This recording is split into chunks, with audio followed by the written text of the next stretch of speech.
No coração do Museu de Blindados de Kubinka, repousa uma máquina que atrai entusiastas e curiosos de todos os cantos do globo.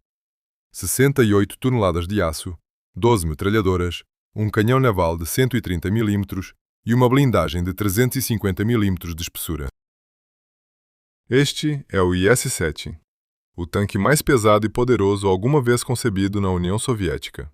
Uma besta capaz de perfurar a blindagem de qualquer tanque alemão a uma distância superior a 2 km. Mas, numa ironia do destino, nunca viu um campo de batalha. Esta é a crônica de como a engenharia soviética forjou um verdadeiro monstro, uma máquina que se adiantou décadas ao seu tempo, e por que o comando militar chegou a temer a sua própria criação. Na primavera de 1945, as imparáveis colunas de tanques soviéticos avançavam sobre Berlim. Os T-34 e os pesados 1S trituravam os últimos vestígios da defesa alemã. Mas nas altas esferas do comando, os olhos já se projetavam para o futuro. Nos campos de batalha, surgiam os temíveis Jagdtiger e os Königstiger alemães, com uma blindagem que nem mesmo os poderosos canhões dos tanques Pekina, radicalmente nova, concebida para dominar qualquer teatro de guerra na próxima grande conflagração, caso esta viesse a eclodir.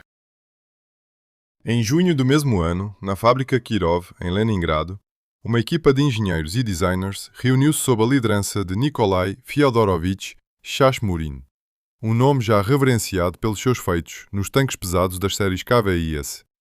Mas agora enfrentava um desafio de uma escala verdadeiramente sem precedentes. A tarefa era criar uma máquina capaz de resistir ao impacto de qualquer arma de tanque existente, enquanto ela própria deveria ser capaz de aniquilar qualquer veículo blindado inimigo a distâncias extremas. O projeto recebeu a designação de fábrica, Objeto 260. Shashmurin compreendeu que o simples aumento da espessura da blindagem não resolveria o problema. O tanque tornar-se-ia um colosso inerte e desajeitado, tal como acontecera com o Mausniu diferente, apostando em ângulos de inclinação racionais para as placas de blindagem.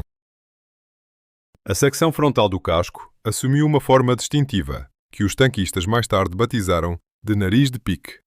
A chapa frontal superior foi posicionada num ângulo de 65 graus em relação à vertical.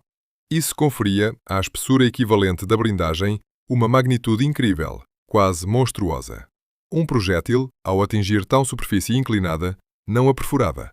Em vez disso, deslizava, dissipando grande parte da sua energia cinética. Os projetistas realizaram cálculos rigorosos e concluíram que a projeção frontal do novo tanque seria capaz de suportar o impacto direto de um projétil de 128 mm do Jagdtiger alemão, a uma distância superior a 1 km.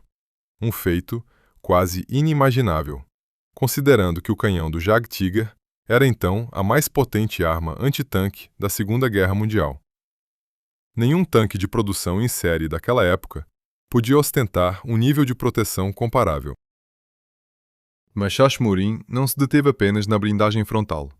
As laterais do casco também receberam uma proteção substancial, com 150 mm de espessura, igualmente anguladas, para maximizar a sua eficácia contra o fogo inimigo. Cada detalhe, cada linha do IS-7 foi meticulosamente esculpida para a sobrevivência e a supremacia no campo de batalha. Um predador implacável, nascido da necessidade e forjado no fogo da inovação. Uma máquina que, embora nunca tenha rugido em combate, deixou uma marca indelével na história da engenharia militar. Um testemunho silencioso e um futuro que os seus criadores ousaram imaginar. Uma placa de aço com 120 mm de espessura, posicionada em um ângulo calculado, uma solução absolutamente sem precedentes para a época. Mesmo o temível Tigre II alemão ostentava uma blindagem de apenas 80 mm, e o soviético 1S2 ainda menos. Este novo titã sobre lagartas estava destinado a ser virtualmente invulnerável a ataques de qualquer direção. A torre, por si só, era uma obra-prima de engenharia defensiva. Sua face frontal alcançava 240 mm de espessura, enquanto a máscara do canhão chegava a impressionantes 350 mm de aço fundido. Com tais parâmetros, nenhum meio antitanque existente poderia garantir a perfuração da máquina em sua projeção frontal. Os engenheiros soviéticos, de fato, conceberam um bunker móvel capaz de suportar o bombardeio de uma bateria inteira de armas antitanque. No entanto, uma blindagem tão formidável acarretava inevitavelmente um aumento exponencial de massa. Os primeiros cálculos revelaram que o tanque pesaria mais de 60 toneladas, o que gerava sérios desafios em termos de mobilidade e transporte.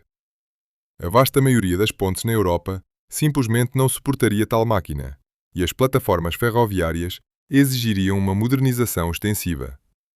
Mas os construtores, com a visão forjada pela guerra, decidiram que o poder de fogo e a proteção superavam as complexidades logísticas. A história havia ensinado uma lição brutal. Era preferível possuir algumas máquinas invulneráveis a centenas vulneráveis. No outono de 1945, o projeto começou a ganhar contornos definidos. Nas pranchetas da lendária fábrica Kirov, surgiram os esboços de uma máquina que estava destinada a se tornar o ápice da construção de tanques pesados soviéticos. Anos de testes rigorosos, aprimoramentos meticulosos e uma luta incessante por cada quilograma de peso ainda estavam por vir. Mas já naquele momento, era evidente que um sonho singular estava nascendo. Assim que o conceito fundamental de blindagem foi aprovado, os projetistas enfrentaram uma tarefa não menos complexa.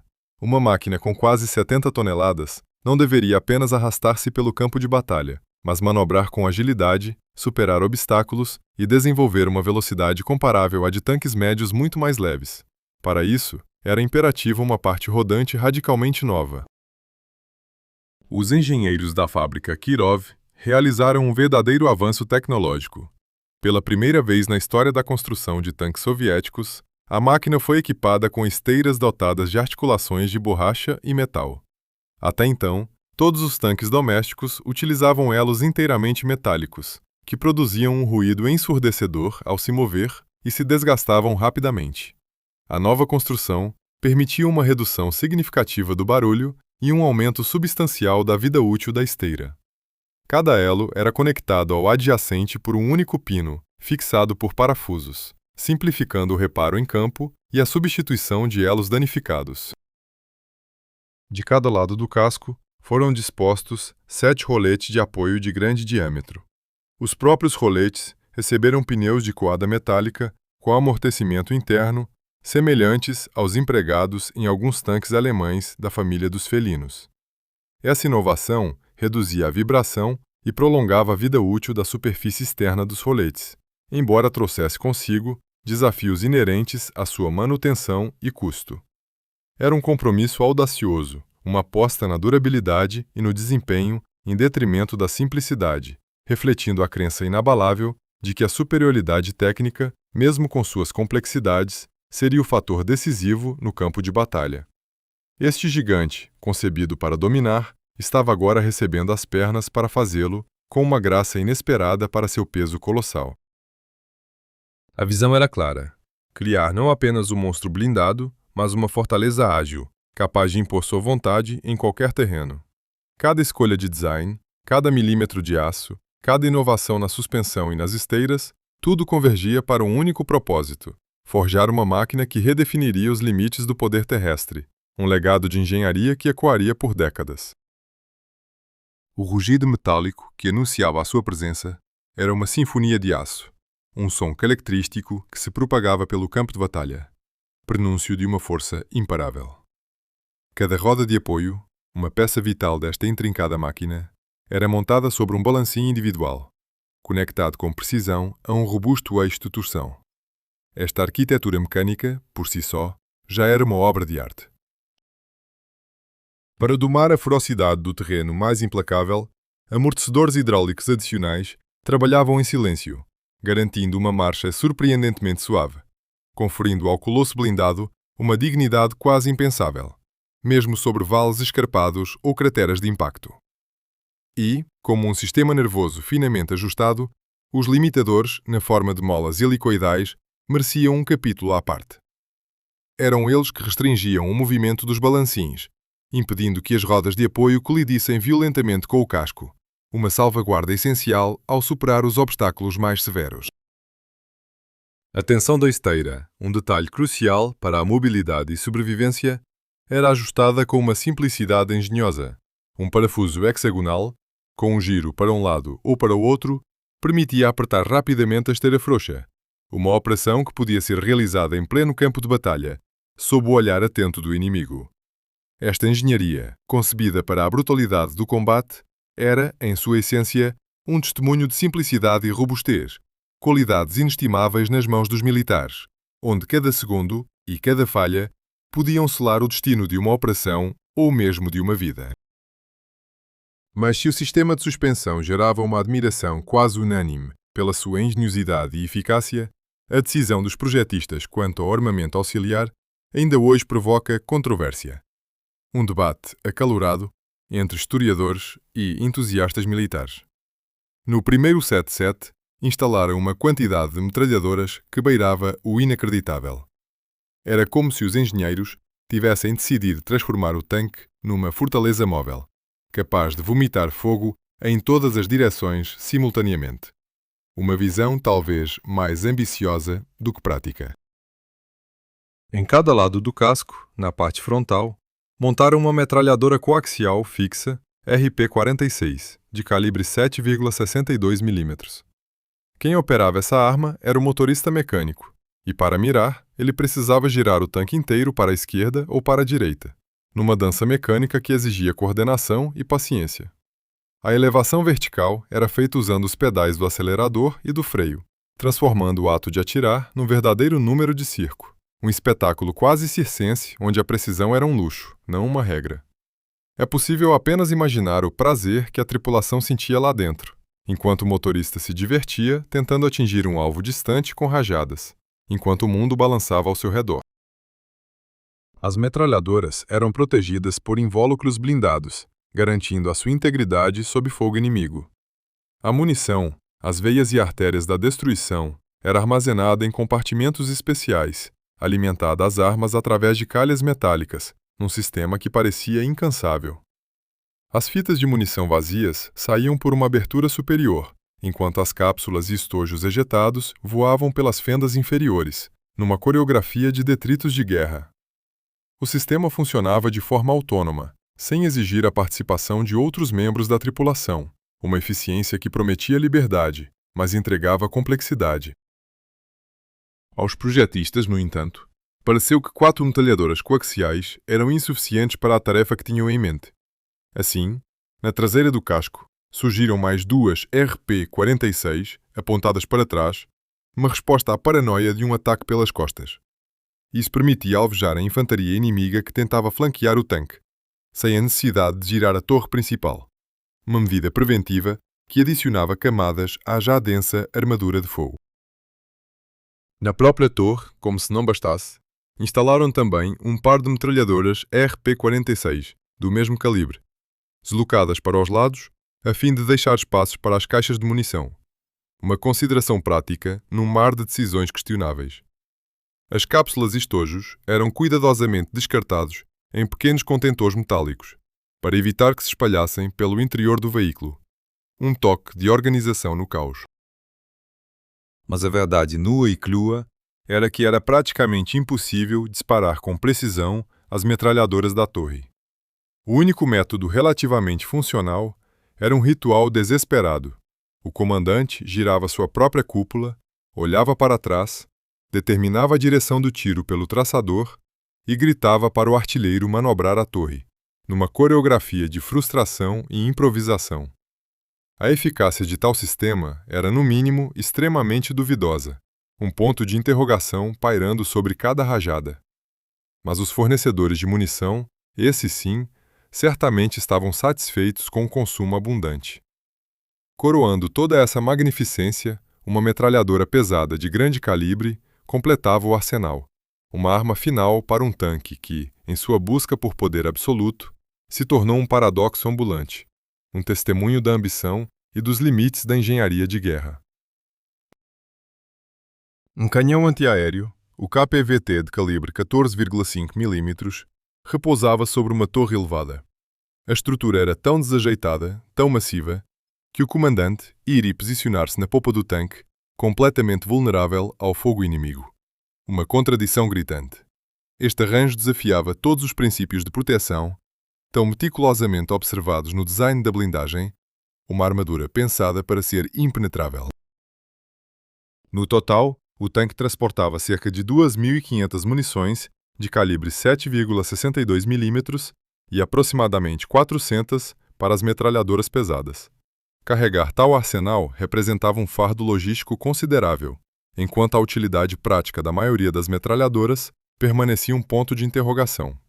Mais tarde, os engenheiros de testes admitiriam que pelo menos 5 delas poderiam ter sido removidas sem qualquer prejuízo, e a máquina apenas teria ganhado em eficiência e agilidade. Nas laterais do casco, painéis articulados ocultavam uma variedade de equipamentos. Ali também se encontravam os tanques de combustível infláveis, feitos de tecido emborrachado, que mais pareciam sacos de lona. A ideia não era nova, tinha sido emprestada de máquinas mais antigas, onde os recipientes externos de combustível eram fixados diretamente nas laterais. Mas os tanques flexíveis revelaram-se mais compactos e convenientes para armazenamento. No entanto, abrir e fechar esses painéis era uma tarefa manual, e se ferramentas pesadas como macacos estivessem presas no interior, eram necessárias 2 ou até 3 pessoas para recolocar a tampa no lugar. Uma solução engenhosa, mas que revelava as complexidades da engenharia de guerra. Criar uma blindagem robusta e um sistema de rodagem confiável era apenas metade da batalha. Agora, os projetistas enfrentavam o desafio primordial de todos os tanques superpesados: encontrar um motor capaz de mover esta colossal fortaleza de aço e, ao mesmo tempo, garantir-lhe uma mobilidade decente no campo de batalha. O lendário Maus alemão, com suas 188 toneladas, mal rastejava a 20 km por hora, e sua unidade de potência constantemente superaquecia. Os engenheiros soviéticos não tinham a menor intenção de repetir os erros alheios. A escolha recaiu sobre o motor M50T, originalmente desenvolvido para lanchas torpedeiras. Era um diesel de 12 cilindros, com refrigeração líquida, que entregava fantásticos 1.500 cavalos de potência para a época. Nenhum motor de tanque de produção em série, daquele período, poderia sequer se comparar a ele em termos de força. Para se ter uma ideia, o motor do T-34 desenvolvia cerca de 500 cavalos, e a unidade de potência do pesado 1S2 entregava apenas 520.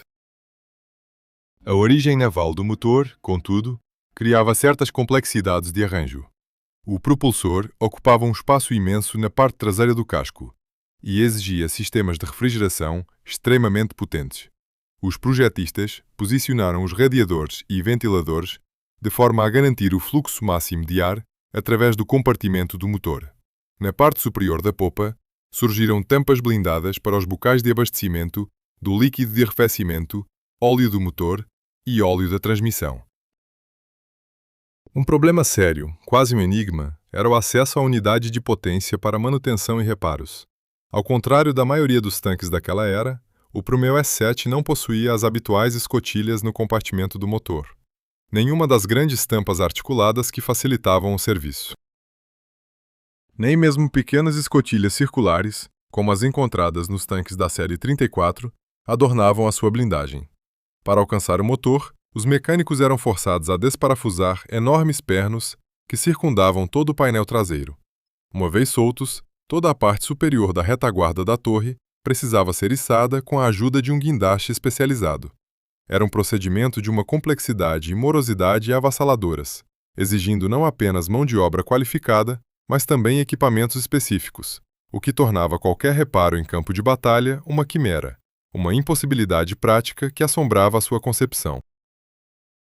Os engenheiros, cientes dessa limitação gritante, planeavam uma revisão profunda da estrutura, caso a máquina fosse aprovada para a produção em massa. Mas para aquele protótipo inicial, a decisão foi manter o status quo, concentrando todos os esforços nos testes dos sistemas primários e na validação de seu poderio bruto. E os resultados dos testes de rodagem desafiaram todas as expectativas, reescrevendo as leis da engenharia militar da época. Apesar de uma massa de combate que ultrapassava as 68 toneladas, este colosso de aço era capaz de atingir uma velocidade máxima de 60 km por hora em estrada. Era uma marca simplesmente inacreditável para um veículo da sua classe, rivalizando com o desempenho de tanques médios, muito mais leves e ágeis. Uma façanha que deixava os observadores boquiabertos. A transmissão, por sua vez, merecia um capítulo à parte. Embora os primeiros protótipos utilizassem uma caixa de velocidades de 6 marchas, esta foi rapidamente substituída por uma versão de 8 velocidades, uma melhoria que proporcionou uma aceleração mais suave e uma adaptabilidade superior a uma vasta gama de terrenos. A alavanca de câmbio funcionava de forma notavelmente intuitiva. Bastava engrenar a primeira e progredir sequencialmente pelas marchas. No entanto, uma alavanca separada, responsável pela seleção do sentido de movimento, apresentava uma lógica peculiar e contraintuitiva. A posição frontal engatava a marcha atrás, enquanto a posição traseira acionava o movimento para a frente. Um detalhe que exigia adaptação, mas que, uma vez dominado, funcionava com precisão. Mas o coração pulsante deste gigante, o seu propósito derradeiro no campo de batalha, residia no seu calibre principal. Os projetistas compreendiam que, para um tanque de ruptura, era indispensável uma arma capaz de obliterar qualquer fortificação e destruir a blindagem inimiga a distâncias extremas. A escolha recaiu sobre o canhão ES-70, de 130 mm, uma arma monumental desenvolvida a partir de um projeto naval. O seu cano media quase 7 metros de comprimento, conferindo ao projétil uma velocidade inicial colossal de 900 metros por segundo. Um projétil perfurante de 33 kg era capaz de penetrar a blindagem frontal de qualquer tanque existente na época, mesmo a distâncias superiores a 2 km. Para contextualizar a dimensão deste poder, a famosa arma antiaérea alemã de 88 mm, tão orgulhosamente utilizada pela Wehrmacht, possuía uma velocidade inicial de projétil de aproximadamente 800 metros por segundo, ficando significativamente aquém em termos de poder de penetração, e os projéteis de fragmentação e alto explosivo eram igualmente impressionantes, capazes de desmantelar fortificações de campo, casamatas e veículos blindados leves com uma fúria devastadora. A cadência de tiro do canhão principal atingia 5 disparos por minuto quando o mecanismo de carregamento automático era utilizado. No entanto, em caso de carregamento manual, essa taxa caía drasticamente para apenas 1 disparo por minuto. Mas esta estatística era válida apenas para os primeiros projéteis, aqueles que já se encontravam no transportador do mecanismo. Uma vez esgotado o carregador automático, a cadência de tiro despencava abruptamente, pois a recarga de novas munições exigia um tempo considerável, expondo uma vulnerabilidade crítica em combates prolongados. Além do calibre principal, a torre estava projetada para abrigar uma metralhadora coaxial pesada de 14,5 mm e 2 metralhadoras SG-MT de 7,62 mm. Este colosso, nascido da urgência e da ambição, representava o auge da engenharia soviética, uma máquina de guerra que prometia redefinir o campo de batalha, apesar de seus próprios desafios e compromissos inerentes à sua criação. Uma força imparável, com uma falha oculta, aguardando o seu destino. No exemplar de museu, a metralhadora de grosso calibre apresenta-se como uma cicatriz visível de uma intervenção apressada. Parece ter sido desmontada e depois, em um gesto quase de desespero, recolocada para a exposição. Sua montagem padrão está ausente, e as metralhadoras duplas de menor calibre, que deveriam flanqueá-la, simplesmente não estão lá, embora os encaixes para elas, como fantasmas de um poder não realizado, permaneçam intactos. A carga de combate da arma principal consistia em aproximadamente 30 disparos de carregamento separado. Projéteis e cargas de pólvora eram armazenados em compartimentos distintos, espalhados estrategicamente por todo o compartimento de combate. Essa engenharia peculiar, embora reduzisse drasticamente o risco de uma detonação catastrófica em caso de perfuração da blindagem, impunha uma provação extenuante aos carregadores. Em vez de um cartucho unitário, eles precisavam manipular 2 elementos pesados e desconectados, uma dança mortal contra o tempo e o espaço exíguo. O design interno da torre, uma maravilha de engenhosidade, era ao mesmo tempo um labirinto de desafios para a tripulação. 4 homens, o comandante, o artilheiro e 2 carregadores, dividiam este santuário de aço, cada um com um lugar estritamente definido, quase esculpido para as suas funções. A cúpula do comandante, aninhada na parte traseira direita da torre, oferecia um refúgio de relativo conforto. À frente, a visão era desimpedida, um panorama cruelmente claro do campo de batalha. A distância até as costas do artilheiro era suficiente para que os joelhos do comandante não se chocassem contra o seu vizinho. Um pequeno luxo em um ambiente de confinamento extremo. Para a observação do terreno, 3 prismas de visão quadrados, dispostos ao redor do perímetro da cúpula, serviam como olhos limitados. Eles não eram alongados, como na maioria dos tanques da época, o que restringia os setores de visão, tornando cada janela para o mundo exterior mais estreita do que o habitual. Um perigoso compromisso na consciência situacional. Contudo, a ferramenta suprema do comandante era um periscópio rotativo, embutido na escotilha, que oferecia uma visão panorâmica de 360 graus. Era o seu elo vital com a realidade externa, a sua única forma de mapear a ameaça em todas as direções. Direta e implacavelmente, atrás das suas costas, jazia o compartimento de projéteis, uma barreira de metal e explosivos que o impedia de se recostar e buscar um breve descanso durante as longas e extenuantes marchas. Ao lado do assento, caixas de munição para calibres de 14,5 mm aguardavam, e um pouco mais adiante, os cartuchos de menor calibre. Ali também estava o painel de controle do sistema de intercomunicação interna, uma linha de vida que permitia ao comandante proferir ordens a cada membro da tripulação, ecoando através do metal. Uma peculiaridade notável da construção era a ausência de uma cesta sob a torre, no sentido tradicional. Em seu lugar, havia uma plataforma rudimentar onde a tripulação podia apoiar os pés. No entanto, a grade de proteção, projetada para salvaguardar os membros de serem apanhados pelo mecanismo de rotação da torre, está misteriosamente ausente no exemplar de museu. Talvez tenha sido removida para inspeção detalhada, ou talvez sua instalação estivesse planejada para uma fase posterior da produção em série. Os tanquistas, com um humor sombrio, apelidavam o mecanismo giratório da torre de o monstro, uma entidade mecânica que, ao girar, agarrava objetos diversos e os fazia desaparecer em algum lugar dentro de suas entranhas de aço. Geralmente, as vítimas eram pequenos itens essenciais, uma bússola, códigos cruciais, o rádio. Mas às vezes, o monstro podia ir além e agarrar um tanquista desavisado pelas partes salientes do corpo, uma ameaça constante e palpável na escuridão metálica. Os locais dos carregadores, por sua vez, estavam dispostos em ambos os lados. Aquele compartimento de combate, uma maravena de engenharia e um inferno de precariedade, encapsulava o paradoxo da guerra, a busca implacável pela eficiência, colidindo com a brutal realidade humana, onde cada melhoria em poder de fogo se traduzia em mais um fardo, mais um risco, mais uma prova de resistência para aqueles que o operavam. Nas entranhas de uma máquina de guerra, cada milímetro contava. As partes essenciais do armamento, surpreendentemente, eram quase idênticas em sua concepção, mas a experiência interna ditava uma realidade distinta. No exemplar de museu que examinamos, os assentos originais foram removidos, mas os estivadores para a munição permanecem, um testemunho silencioso de como cada espaço livre era meticulosamente preenchido.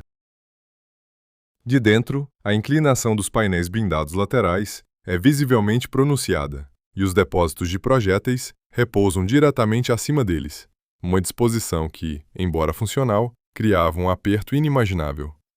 O carregador, vital para a cadência de fogo, era forçado a operar em condições que lembravam mais o compartimento de um submarino do que o de um tanque. A atmosfera era de claustrofobia constante, um desafio físico e mental em cada movimento. O coração pulsante do compartimento de combate era, sem dúvida, o seu engenhoso mecanismo de carregamento com transportador. Tratava-se de um sistema semi-automático, uma maravilha de engenharia, concebida para aliviar a carga da tripulação durante o calor da batalha. No seu interior, 7 projéteis ocupavam a secção superior, enquanto 6 cartuchos com cargas de pólvora se alojavam na parte inferior. Após cada disparo, o ferrolho abria-se automaticamente e a cápsula vazia, impulsionada para fora, colidia com uma pequena calha metálica, sendo então habilmente desviada para o lado. O processo de carregamento desenrolava-se com uma precisão quase coreográfica. O carregador deslizava o próximo projétil, que caía sobre o transportador, e iniciava a sua jornada em dia os elementos se aproximavam do canhão. A bandeja do transportador elevava-se, alinhando-se paralelamente ao teto do casco, posicionando a munição para o carregamento. No entanto, o transportador não empurrava o projétil até ao fim. Para completar a operação, um injetor elétrico entrava em ação, garantindo o assento perfeito. Apesar da sua sofisticação, a guerra não perdoa falhas mecânicas. Se o mecanismo de carregamento falhasse, a tripulação era obrigada a recorrer ao modo manual, uma tarefa de força bruta e coordenação. Os carregadores empunhavam hastes especiais em forma de T, empurrando manualmente o projétil e a carga para a culatra. O ferrolho, então, erguia-se e fechava a câmara de carregamento. Somente após essa sequência laboriosa, a arma estava pronta para disparar. Este procedimento era repetido até que os 6 projéteis do mecanismo, mais aquele já carregado, fossem consumidos. Só então era necessário reabastecer o transportador com nova munição. Um momento de vulnerabilidade no campo de batalha. A complexidade da tarefa dos carregadores era agravada pela disposição das estivas de munição. Parte dos projéteis estava escondida perto do assento do atirador, exigindo que este se levantasse ligeiramente para que o carregador pudesse alcançá-los. Os engenheiros, cientes do desafio, previram um entalhe especial no encosto do assento do atirador, permitindo que o carregador estendesse a mão para a munição necessária. Contudo, a solução era, na melhor das hipóteses, um paliativo, permanecendo extremamente inconveniente. É provável que, em combate real, a tripulação esgotasse a munição pronta do mecanismo e o reabastecimento mais substancial ocorresse apenas durante breves períodos de trégua. O posto do atirador, localizado à esquerda do canhão, também sofria de um certo aperto. Os controles manuais de mira, posicionados diretamente à frente do peito, limitavam severamente o espaço para as pernas. Mesmo um indivíduo de estatura abaixo da média sentiria um desconforto considerável. A mira principal estava disposta de tal forma que o atirador precisava encostar a testa para direcionar o fogo, uma postura íntima e, por vezes, dolorosa. Esta mesma mira era utilizada para os disparos das metralhadoras coaxiais, demonstrando uma integração que, em seus princípios básicos, ainda seria familiar aos tanquistas de gerações futuras. Assim, a engenharia de guerra revela-se em cada detalhe, um balé complexo de metal e músculos, onde a inovação mecânica colide com as implacáveis realidades do espaço confinado e da pressão do combate. Cada solução, cada compromisso, moldava não apenas a máquina, mas também a experiência humana dentro dela. Um testemunho da tenacidade necessária para operar essas formidáveis fortalezas sobre rodas. Punhos de controle, meticulosamente projetados, ofereciam ao artilheiro uma maestria singular sobre todo o complexo sistema de mira. A elevação vertical do canhão era orquestrada por um simples inclinar dos punhos para a frente ou para trás, um movimento intuitivo que traduzia a intenção em ação. Já a mira horizontal exigia uma rotação precisa de todo o mecanismo, para a direita ou para a esquerda, permitindo uma varredura do campo de batalha. Este princípio de controle divergia acentuadamente da maioria dos tanques soviéticos e ocidentais da época, onde a mira horizontal frequentemente replicava a sensação de girar um volante de automóvel. Era uma escolha de engenharia que prometia uma conexão mais direta, mais visceral, entre o homem e a máquina de guerra. À esquerda do artilheiro, uma manivela manual de acionamento da torre esperava silenciosa, uma salvaguarda vital para os momentos em que o motor elétrico pudesse falhar. Um lembrete sombrio das fragilidades da tecnologia em combate. 2 visores, espelhos dos que serviam ao comandante, ofereciam ao artilheiro uma visão restrita, um fragmento do mundo exterior que ele precisava interpretar com rapidez e precisão.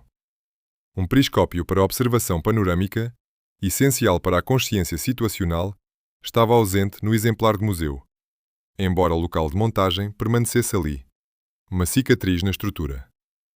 É quase certo que este dispositivo crucial estava planeado para ser integrado nas máquinas de produção em série, um detalhe que poderia ter alterado o destino de muitos confrontos.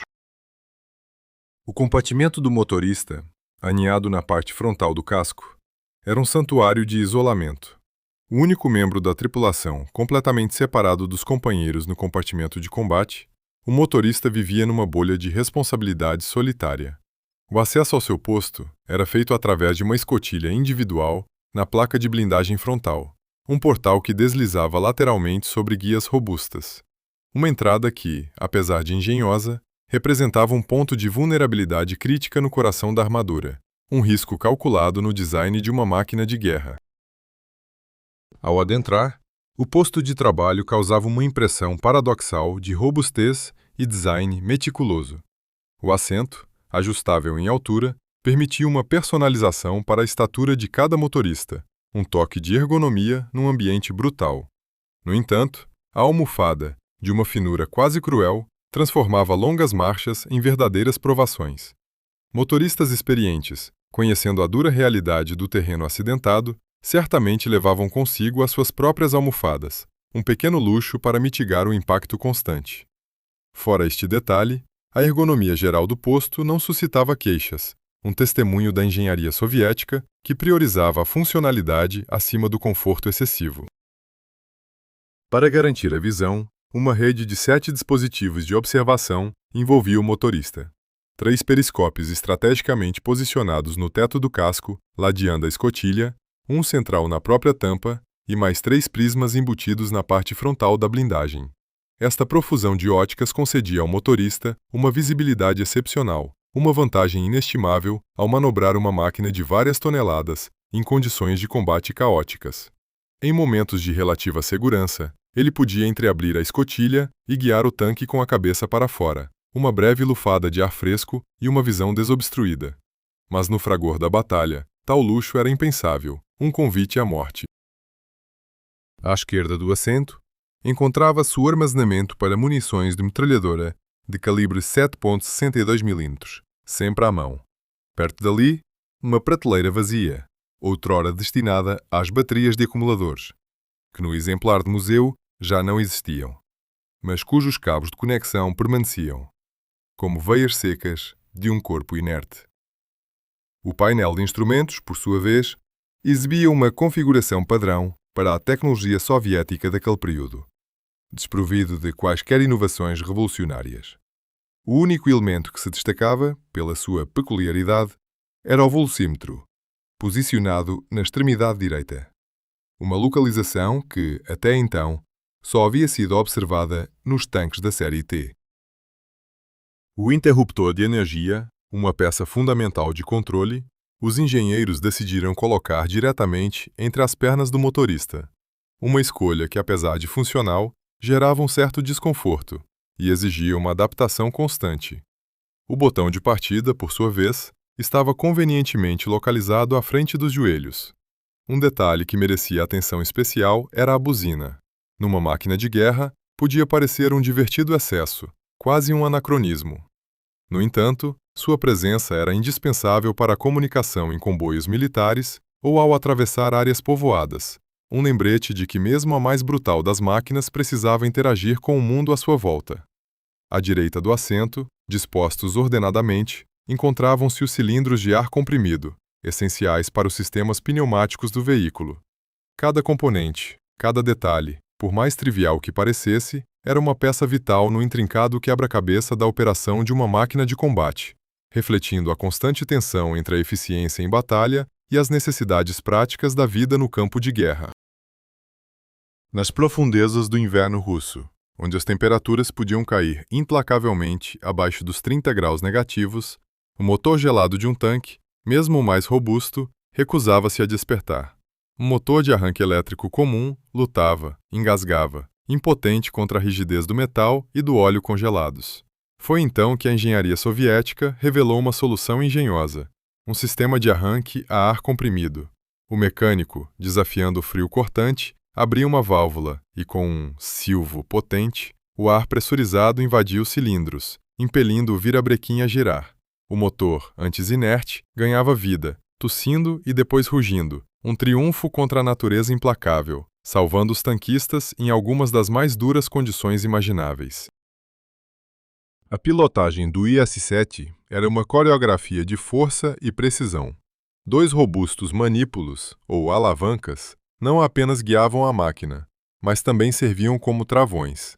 A ausência de um pedal de travão tradicional forçava uma nova abordagem, uma simbiose entre o homem e a máquina. Para imobilizar o gigante, botões de bloqueio na parte superior dos manípulos transformavam-nos instantaneamente em travões de estacionamento, uma solução inovadora para a época. Embora esta configuração não permitisse as manobras de rotação no próprio eixo que tanques com embreagens laterais podiam executar, a simplicidade e a intuitividade do sistema tornavam o IS-7 significativamente mais fácil de operar do que os seus antecessores, uma verdadeira revolução na ergonomia de combate. No interior do compartimento de combate, cada detalhe era pensado para a sobrevivência e a eficiência. Vários extintores de incêndio, vitais num ambiente tão volátil, estavam estrategicamente posicionados. Um engenhoso mecanismo telescópico facilitava a abertura da pesada escotilha, uma tarefa que, de outra forma, exigiria força bruta. A manopla de um acelerador manual, permitindo um controle preciso da potência, completava o posto do condutor. Em compartimentos selados, encontravam-se lâmpadas sobressalentes para os instrumentos, kits de primeiros socorros individuais e outros itens menores, mas cruciais, para uma longa campanha.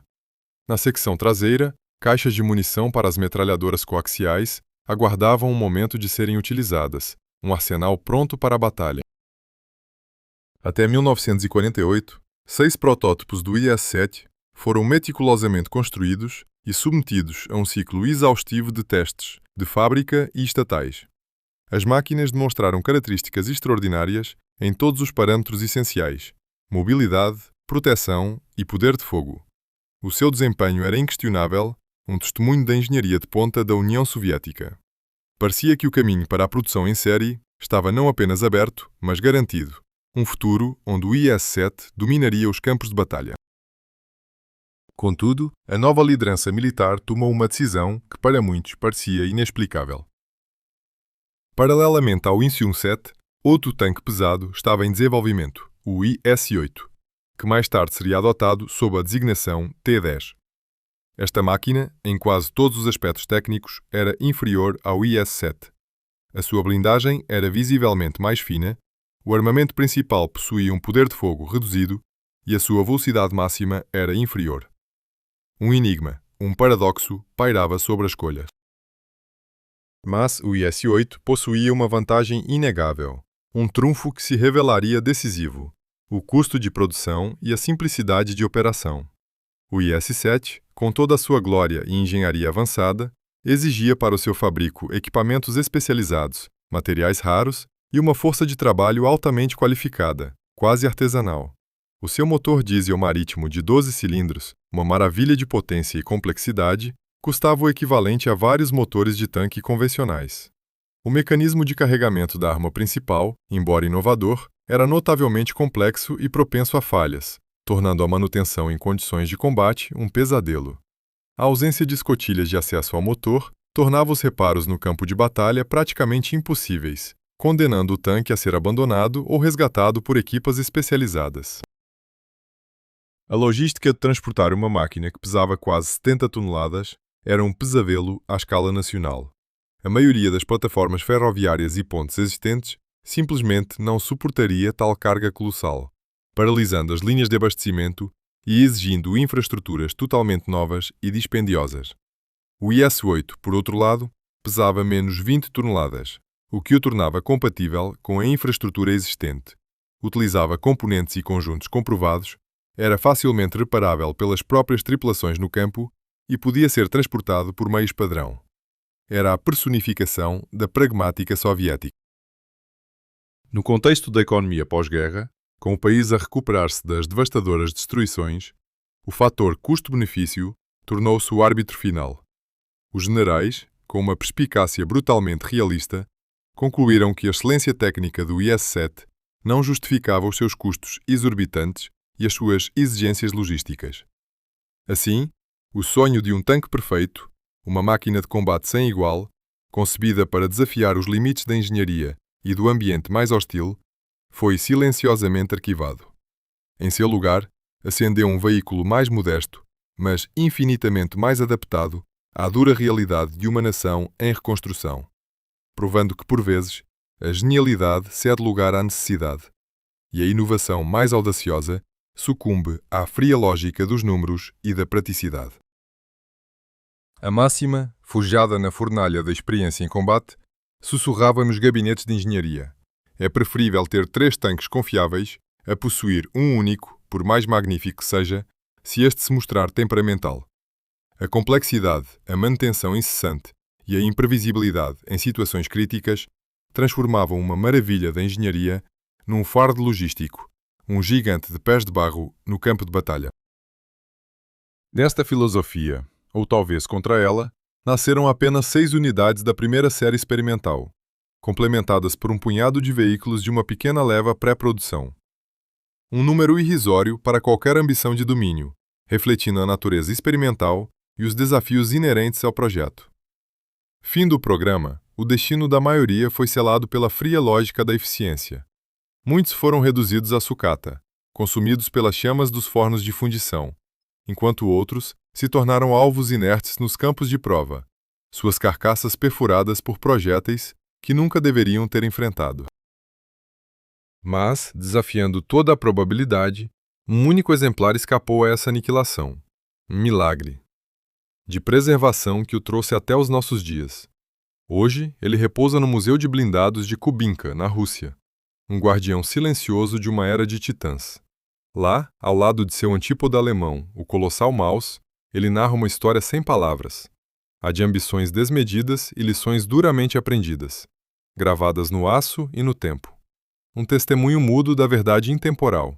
A verdadeira força reside não na magnificência isolada, mas na inabalável confiabilidade que sustenta a vitória.